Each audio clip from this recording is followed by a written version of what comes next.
I'm Molly Kimball. Welcome to Fueled, a wellness and nutrition podcast. I'm a registered dietitian and nutrition journalist with a passion to help people live their strongest, healthiest life possible.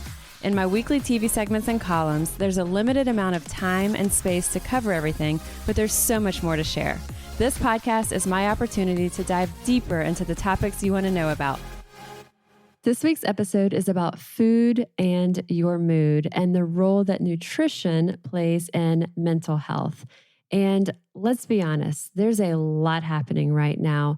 There's a lot going on that is wreaking havoc on our sleep, on our levels of stress. There's a lot that is weighing really heavy in our minds and on our hearts.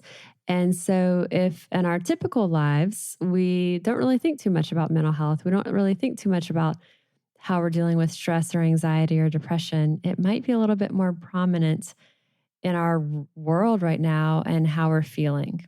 And if you've ever wondered, how much does what I eat really impact how I'm feeling?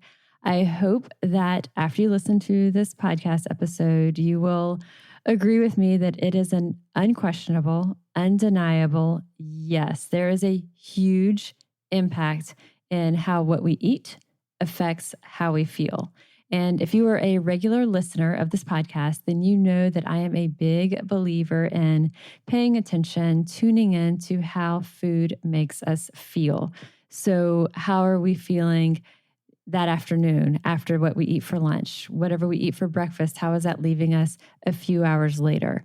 Too often when we're looking at nutrition, we're looking at long-term health consequences. And, we're eating so that we are not eating certain things so that we don't get or we avoid things like diabetes, high cholesterol, blood pressure, cancer.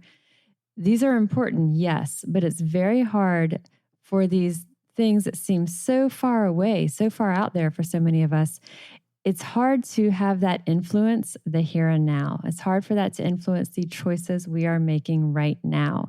So when we tune in to how is this food leaving me feeling, that can really influence what we choose to eat or not eat because of how we know how it's going to leave us feeling. And there's actually a growing specialty area in psychiatry. It's referred to as nutritional psychiatry, and it emphasizes the relationship of diet to mental health. It emphasizes this relationship. It recognizes this, that food and nutrition can truly serve as a valuable tool in addition to traditional mental health treatments of talk therapy, psychotherapy, antidepressants.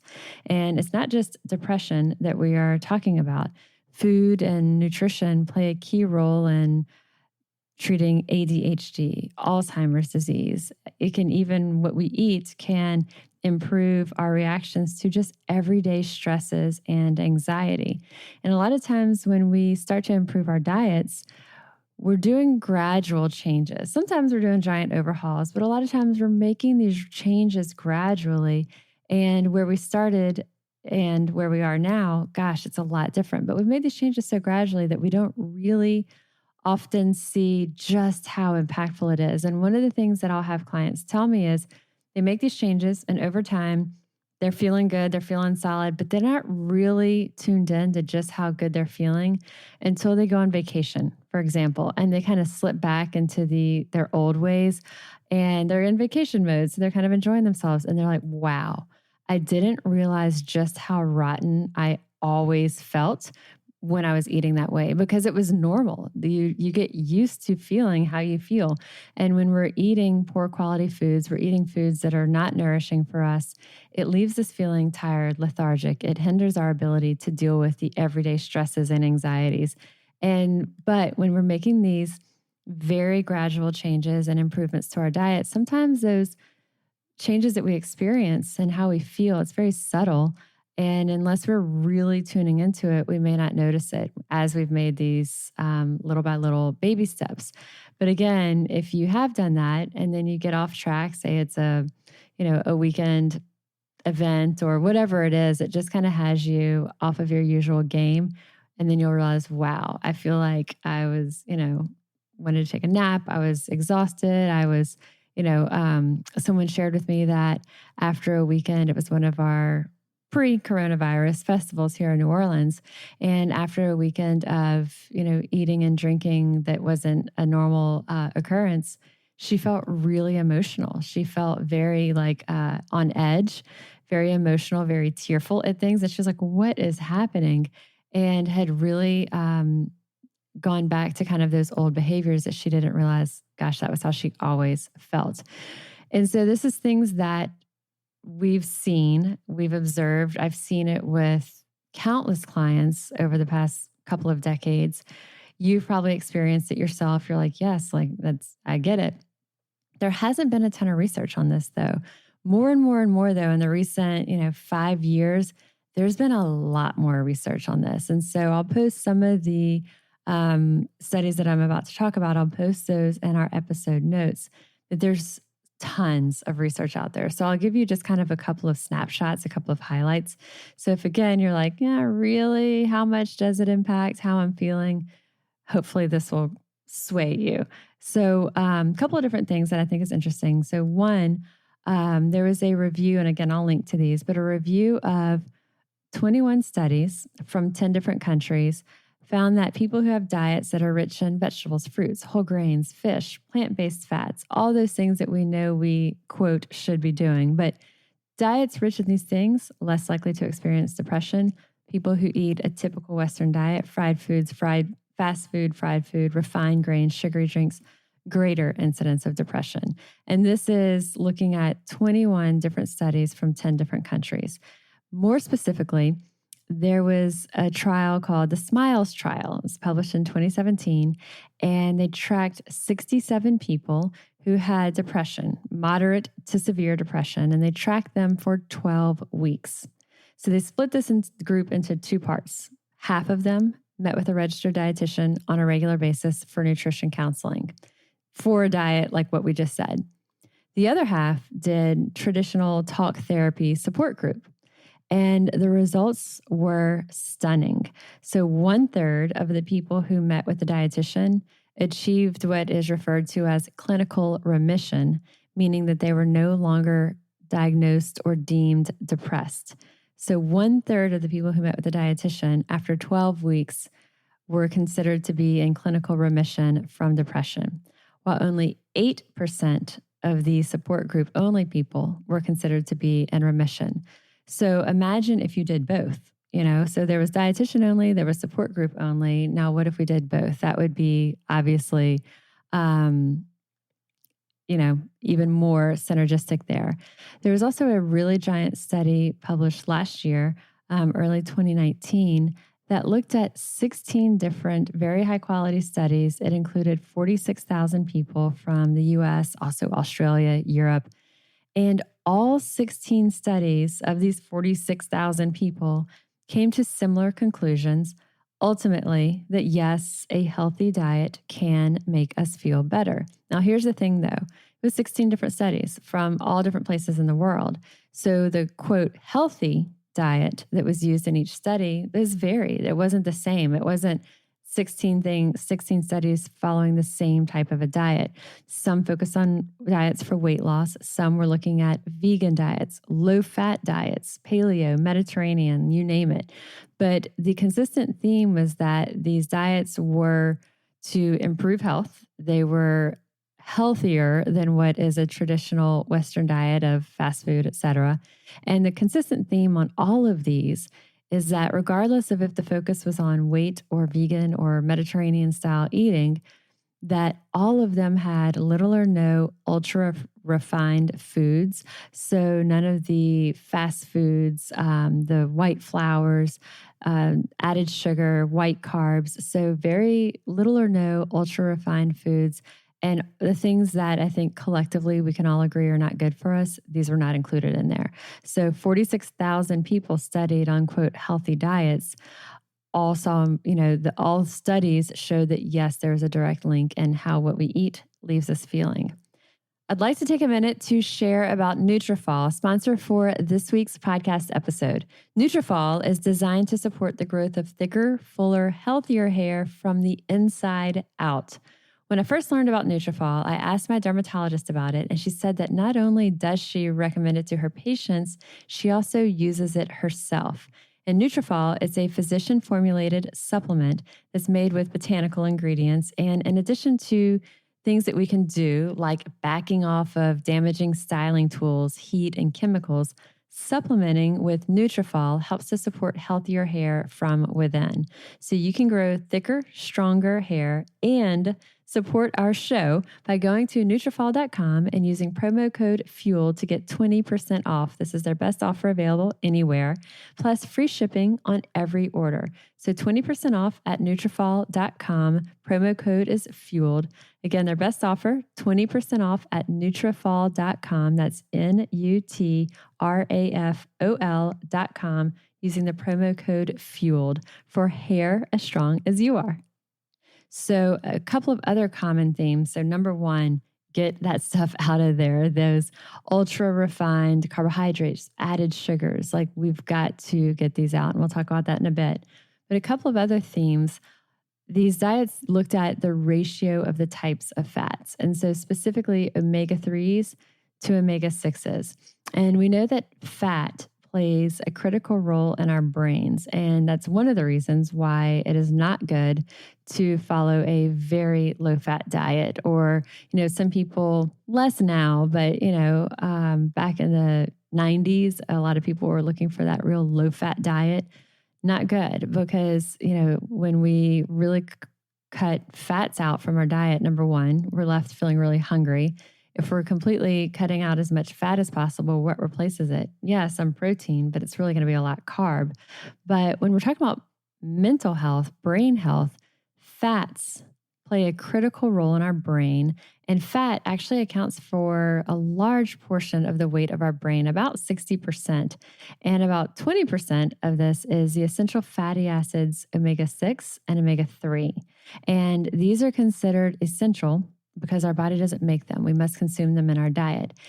And ideally, when we're talking about getting these in our diet, we want to have these omega-3s and omega-6s in a 1-to-1 ratio, meaning equal parts of these.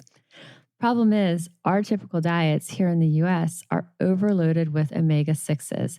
Omega-6s, for example, are found in vegetable oils. So soybean oil, things that are labeled as just vegetable oil, corn oil, safflower oil, a lot of the cheaper oils used in baked goods, packaged foods, a lot of these are just going to be omega-6 rich oils.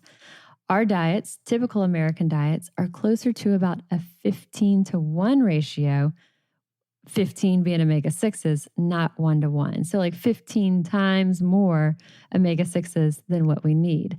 So not good because too much omega-6 is linked to a whole host of health problems. But from the mental aspects, we look at depression, lack of focus, impaired memory, all are correlated to that imbalance of omega-6 to omega-3. So take a look at your diet and assess, are you consuming omega-3 rich fish on a regular basis? Of course, salmon gets all the glory, but there's a lot of any kind of an oilier fish. But we can also get omega-3s through plant-based foods, through walnuts, through flaxseed. So are we, and when we're looking at oils that we're using, control the oils when you can. So using that extra virgin olive oil. I love the unfiltered extra virgin olive oil. So we're not getting such the amount of 6s that we are in the other vegetable oils. So another common thread in a lot of these studies is those ultra processed foods. And I can't say it enough. These ultra processed foods they're sabotaging our physical health. They're sabotaging our mental health. And you may have a lot of these in your diet. You may have some of them, or you may have one type of these, but it is the added sugar. It's the fried foods, the fast foods. And why these are so bad. And think about it. You may say, well, I don't really do a lot of sugary drinks. Do you or don't you? Because what goes into cocktails that you have? What about sugary coffee drinks, sugary sports drinks? So even if you're not a soft drink person, maybe you're still getting sugars in other ways.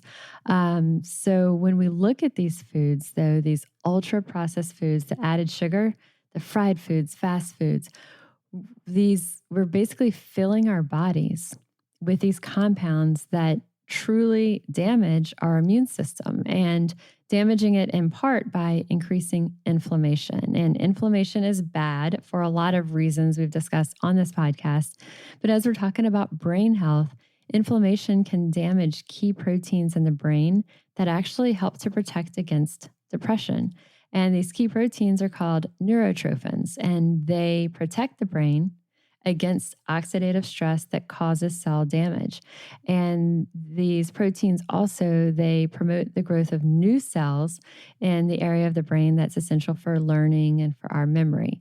So when we're putting these things into our body that we know are not good, maybe for our waistline, and we're thinking about that, or we're thinking about, again, heart health or blood pressure or diabetes, but it's really hard to stay motivated when we're looking at eating to avoid these when those things seem so far off. When we think about how does this affect my mood, my brain health, how's it leaving me feeling today, that can make a big difference in our motivation to start to clear these things out. I'd like to take a minute to share a bit about True Botanicals, sponsor for this week's podcast episode. When it comes to skincare, I am very consistent, I'm very routine, and I follow the specific protocols from my dermatologist. I am always looking for extra hydration though, and I've been loving the products by True Botanicals. Their website has a really easy 2-minute skincare quiz to help identify nourishing skincare products to suit your skin type and your goals. Two of my favorites are their Pure Radiance Oil and their Repair Serum. So you've got to try True Botanicals for yourself. And now you can get 15% off your first purchase at truebotanicals.com/fueled. 15% off your first purchase at truebotanicals.com/fueled. That's truebotanicals.com/fueled. So where do we go from here? Where do we start? I would say start by assessing where things are now and not comparing yourself to others, not comparing yourself to what you think is a perfect diet that you must immediately adopt right now. It might not even be a specific diet that you've seen. By all means, don't, if there's something that your friend, neighbor is doing that might be working for them, that doesn't mean it works for you. It doesn't mean it's the best thing for you. But start by assessing where things are now. The reason I say don't compare, it can be really easy to beat ourselves up when we see how other people are eating. We see it on social. It looks like these people are creating all these healthy dishes. And we feel like, gosh, I've got so far to go to get there. Don't worry about it. Right now, assess where things are. And where things are right now, as I'm recording this, it's June of 2020. We were just coming back into a re-immersion into the world after our coronavirus quarantine. So where things are right now might be vastly different than where they were 6 months ago. Coming into the new year, coming into 2020, you might have felt like you had your A game on and you were everything was rolling. You felt very confident, very happy, satisfied with these changes that you're making nutritionally. You may feel like you've really regressed during this coronavirus time. Some people might have the opposite. You feel like you've been even more healthy during this time. So it's not about, is this good or is it bad? Am I good or bad for what I'm doing right now? It's simply assessing where things are. So we've got to assess where things are. Where do you have the biggest opportunity for improvement? And it can be really helpful to keep a food log, especially in the beginning. And this can be a pen and paper food log. I find that even people who are super tech savvy, something about that pen and paper journal and being able to see it and write it and just kind of keep it on you. And it's something that you can just kind of discreetly do can be really easy for people. But it can be pen and paper. It can be online. It can be through an app. There's so many ways that you can keep a food log. But doing that is going to help you assess where things are and be super honest. Even if you were tempted to eat something, but you didn't because you didn't want to have to log it, make a note to yourself that you would have otherwise reached for that, because that's going to help you start to see where these weaknesses are. It's going to let you see what types of foods are your weakness, what times of day are your weakness. Are there certain triggers that precipitate it? Is it like when the kids are having like an evening snack, you want to have some of it? Is it stuff if you're at work and stuff's provided for everybody? There's so many meals getting served at places now. So, kind of as thank you meals or whatever it might be, different offices are kind of supporting their staff by doing maybe Friday lunches or treats in the office kitchen for everyone. So assess what it is. What's your starting point? Keep a food log, even if you don't eat something, but you otherwise would have if you weren't keeping the log. Make a note of that, and that's going to help you start to really identify where you have the biggest opportunity for improvement. If it's sugar in the form of soft drinks, sports drinks, coffee drinks, if it's snacky foods like cookies or chips or ice cream, or if it's alcohol, if it's more than the recommended moderate intake, upper limit of not more than 1 drink a day for women, not more than 2 for men. If it's more than that, or you're getting a lot of sugary drinks, alcoholic drinks in there, what is it? What is it that you can really start to focus on and make the commitment to clear these out of your diet as much as humanly possible for all the reasons we said earlier? But it's not going to just happen. You can't just say, I'm not going to eat these things or drink these things, and it's going to happen. Like, we have to set ourselves up for success. And one of the ways we can do that is surrounding ourselves with other nutritious alternatives instead of these foods. We also have to get those things out of the house and away from us. And sometimes there's a justification. Oh, well, the kids eat it, or my spouse eats it, my partner eats it. Do they need it? Probably not. And if they don't need it, does it even need to be in the house? Just get it out of your line of sight at the very least, so it's not there tempting you. So setting ourselves up for success by surrounding ourselves with these other nutritious alternatives. This is something we've talked about on this podcast before, but what are those things you're craving? And let's find alternatives for it. So if you're a salty, crunchy person, and chips are your thing, then you might do good with, there's so many different there's whole grain crackers and there's nuts that can be kind of salted and crunchy. But I also really love, you can do, this is, if you haven't tried it, try it. There's store-bought prepackaged kale chips that have like all kinds of goodness on them and they're super crunchy. But you can also make them yourself really inexpensively. There's a brand called Rhythm Foods that has like cauliflower chips and beet chips, and they're like $3.99 for a bag. It's not cheap, but it's not crazy expensive. But finding other things for that salty crunch that kind of gives you that. And find things that are kind of portion control. If you're more of a sweets person, and you've been doing chocolate is it, then maybe go with a 70 or 80% chocolate that you can feel satisfied with having less. Ice cream, we've talked about. Halo Top is one of my favorite brands.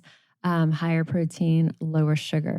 So if you've got these things that you crave and you're afraid that you're going to need something as a replacer for those, also Googling like just different recipes. There's avocado ice cream. There's all types of really easy ways that you can kind of pull these concoctions together for things. But then surrounding yourself with truly nourishing foods. And when we're filling our day and filling our diets with things that are offering us these beneficial nutrients, it edges out the not so great stuff. So planning for what are you going to have for your meals and snacks through the day. And when you're planning for that, okay, I'm going to bring a carton of the Fage Greek yogurt with some fresh fruit. Or if you've got a blender available, you're going to make a smoothie with Greek yogurt, or you're going to do a smoothie with unsweetened almond or coconut milk and some collagen or protein powder and some fresh fruit. Like, what are you going to do in these places? If the frozen blended coffee drinks are your weakness, well, then make a version of that with a coffee concentrate, a protein powder, and a low sugar, like almond or coconut milk. That's easy. Add ice and you're kind of making your own frappe. So what are your weaknesses? What can we surround ourselves with? And then also when we look at, if we're eating a really vegetable heavy lunch, dinner, we are rounding it out. We've got the lean proteins with it, some of that oily fish with it, some plant-based fats, half an avocado or a quarter of a big avocado. We've got, the plant-based fats and some protein and loads of vegetables. and we're having this with our lunch, we're having this with our dinner, we're planning for these like really nourishing snacks, you're edging out the time and the window that you're going to be eating the other stuff. But we've got to keep those things around. So for everybody, it is very, very different in what these things are. I'll say for some resources, what we have through our Eat Fit initiative, we have a smartphone app. And in the app, you'll see a couple of different shopping guides. And we have brand specific shopping guides, 3 different ones. One's a regular kind of grocery store. One is Whole Foods. One is Robert. It's a local grocery store here in New Orleans, but the brands that are on there can be used at other stores, even if you're not here in New Orleans.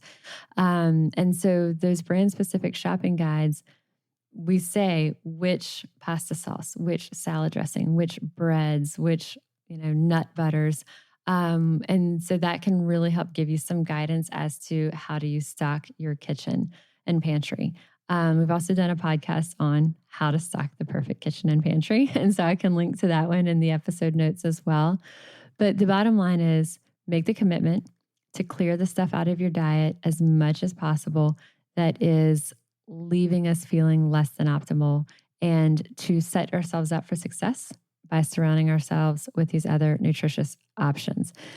This is something that we have talked about in other ways before. We could talk about this when we're talking about being a good role model for kids. We could talk about this when we're talking about losing excess pounds after the holidays. So these are things that are good for us to do anyway. And when we look at, okay, it's good for our bodies physically, it's good for the example we're setting for those around us, and it's good for our brains. It's good for our mental health. These nourishing foods are truly this holistic approach to a better mind, body, and spirit for us. I'll also give a plug that meeting with a registered dietitian can really be huge. So as I just said, it's so individual. We could go on and on and on, but as someone says, well, here's what I crave, or this is my favorite thing that I'm always looking for, my weakness is fill in the blank. You can't even anticipate all the things that people have that they come in with what their weakness is. But when we hear it as dietitians, we can go, okay, and it kind of gives us a sense of what this person's, comfort type cravings are. And we can really help to identify solutions specifically for you. So meeting with a registered dietitian is huge. We have our registered dietitians here in New Orleans at Ochsner Fitness Center, but they can also meet with people virtually. You don't have to be in person for it. And so I'll put the email, but it's nutrition@ochsner.org. And our team is just awesome about making it just real customized and tailored for you. Because the bottom line, when we look at food and mood, and we look at improving our diet and clearing out those things that are in that typical Western diet, the typical American diet, over and over and over, science is showing us that that typical American diet, the fast food, the fried foods, the ultra refined foods, the white flours, the added sugars, those equal more depression. Those equal less optimal mental health.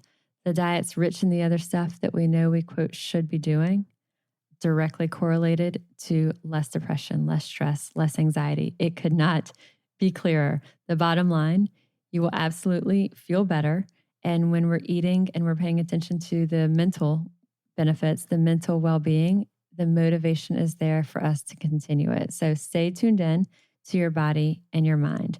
And I'm excited to see what is on the horizon in research related to food and mood. And I'll be sharing it with you guys along the way as we learn more and hear more. And I am so happy and so relieved that slowly but surely nutrition is becoming more widely accepted as a key component in treating the whole person for maximizing our mental health as well as our physical wellness. So let me know how you feel. Let me know what you think. And as you incorporate these strategies into your own life, I would love to hear about it, what is working for you. I am registered dietitian Molly Kimball, and thank you for listening to this episode of Fueled Wellness and Nutrition, the podcast. And if you would like more Fueled Wellness and Nutrition, please head over to mollykimball.com, and you can follow me, Molly Kimball RD, on Instagram, Facebook, and Twitter. And if you haven't yet, please go to Apple Podcasts and subscribe, rate, and review this podcast. And join us next week for another dose of fueled wellness and nutrition. Thanks for listening, and stay focused on living your strongest, healthiest life.